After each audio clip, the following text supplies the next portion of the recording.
जय जिनेंद्र। जैन कहानियों में आज आप सुन पाएंगे अंतकृत्य दशा में वर्णित एक कथा। विदर्भ देश के राजा का नाम भीम, उनकी पत्नी का नाम था शिखावती। उनके 2 संतान थी, एक पुत्र जिसका नाम था रुक्मी और पुत्री रुक्मणी। रुक्मणी का रूप लावण्य अद्भुत था, चारों ओर उसकी सुंदरता की चर्चा हो रही थी।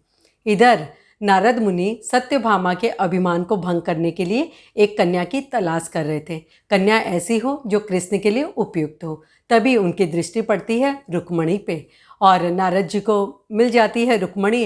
रुक्मणी के पास जाते हैं और श्री कृष्ण के बारे में बताते हैं और इतना कुछ बताते हैं कि मोहित हो जाती है सुन के ही रुक्मणी कृष्ण पर।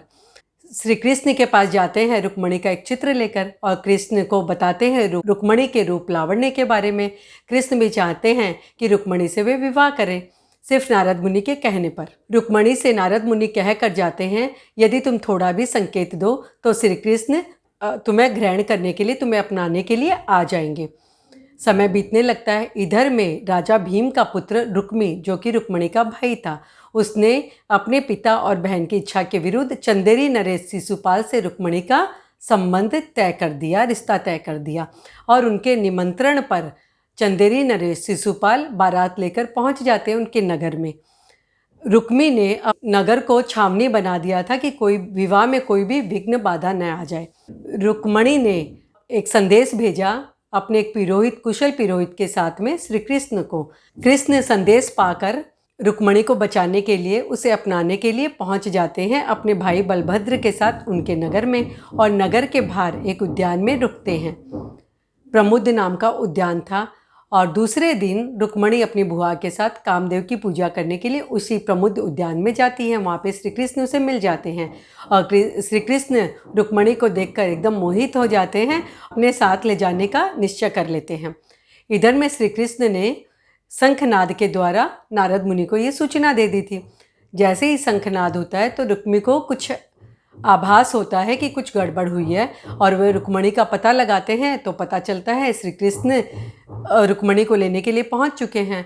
अभी रुक्मी क्रोधित हो जाता है, शिशुपाल को साथ में लेकर कृष्ण पर आक्रमण कर देता है। दोनों को मुंह की खानी पड़ती है और शिशुपाल तो किसी भी तरह जान बचा के वहां से भाग गए थे, लेकिन रुक्मी को बंदी बना लिया जाता है।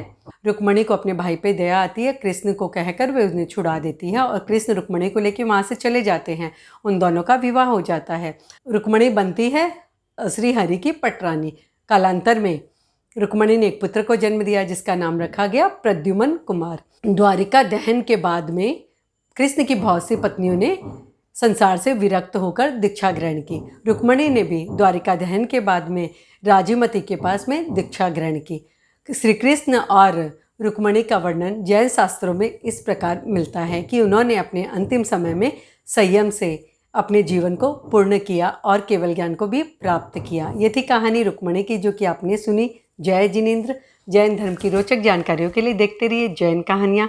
जिन आज्ञा विरुद्ध कुछ भी कहा हो तो मिच्छामि दुक्कडम।